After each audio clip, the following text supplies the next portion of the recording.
Hey fam, hope you're having a good day. Quick update on the market, looking at BTC and a few indexes to see where we currently stand with the market after the recent move. With BTC, we are still trading in a higher time frame bear flag. We're currently approaching the range highs of this bear flag, so obviously we have some reasons to be cautious regarding new long positions. We did not print a lower high, which is why the assumption will be that now we're going for the range highs, which is at mid 70Ks for BTC. We also have the 3-day 21 EMA sitting at this area as well, so a bit more cautious on long positions in this area. Same situation with USDT dominance, looks very similar to the price action that we printed in December and in January this year. We do have a higher time frame bull flag intact. It's not invalidated yet, so a bit more cautious here on long positions in case we actually print a range low here and confirm the range low and do not invalidate the bull flag. If that is the case, then I think we could then retest the range highs and potentially break out the bull flag at some point.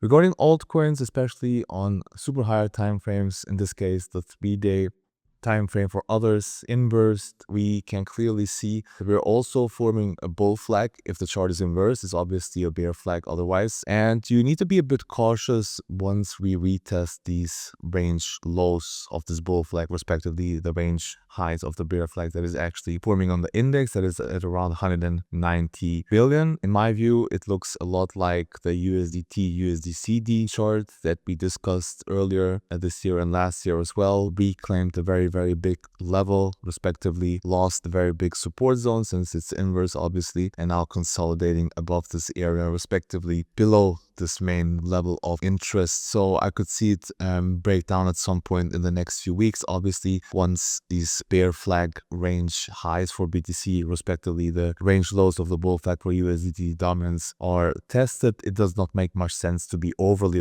optimistic on the market, because these flags have a very high probability of playing out. If they get invalidated, then we have to come up with new plans, but as of now they're not getting invalidated and they're still valid. So for others, as I said, 190 billion, very big zone if it's given, and if then this bear flag plays out, I think a retest of the 130 to 120 billion zone is possible sometime in the next few weeks, respectively months. Something that we also need to consider, BTC to SPX. Bitcoin has been stronger than the S&P 500 in the last few days. Overall, I think it remains in a higher time frame downtrend, and I think this index will retest lower levels in the next few weeks. On more lower time frames and on a more short-term perspective, we have another bear flag forming here. We're testing range highs, so I could see the possibility that this index locally tops out here and BTC loses some relative strength to the S&P 500, possibly even going for range lows or even seeing this range low breakdown. So hope this is helpful. Let me know if you have any questions. Stay safe trading. Take care.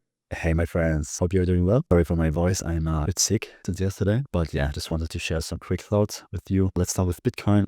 Our latest Bitcoin trade is now up 21% also. So overall, the short-term plan is playing out, and I hope my outlook is still clear. I'm in the mid-term bearish for Bitcoin, okay? Nothing has changed. We are in a bear market, but for now, we are still in a relief phase, in my opinion, because we were very oversold. We came to a support area where the risk reward were great, and when we come to this zone, to this hospital here, the risk reward gets worse, and we looked to TP and scale out again. Okay, but now we are in the drink T zone, and this zone I don't like to do anything. So for the stock market, everything should be clear. We are slowly dropping, slow bleed, and here the risk reward becomes better, of course. I haven't bought anything yet, just IP, which is a fertilizer company, which I posted about, and other than that, just riding my Chevron and XLE positions. And then we have this cool indicator here that shows how many percentage of stocks are above the 50-day average. So kind of tells you in a very simple way if the market is overvalued, overpriced, or if it's undervalued and underpriced. So to keep it very simple, in the red area, look to scale out, you look to be more defense, and if you come to the green area, you can be more aggressive. And for Chevron, my outlook remains the same, and at these two areas, I would look to make more TPs if we get them.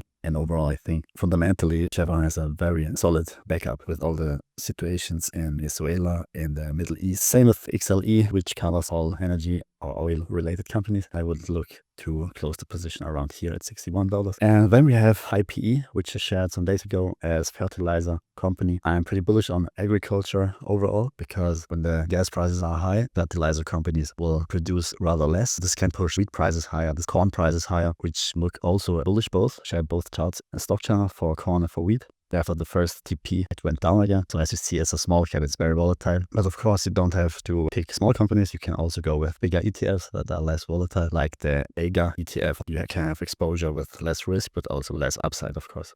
As you see here, the oil chart is very correlated with inflation. And since I posted this picture with time to take profits on oil, it has dropped like, I don't know, 30% or so. So I hope that was a cautious signal for you to take some profits if you were in. And as I said in one of my last posts, you need to prepare your watch list, because when big corrections happen, it's very difficult to stay clear in your head and to have a clear plan.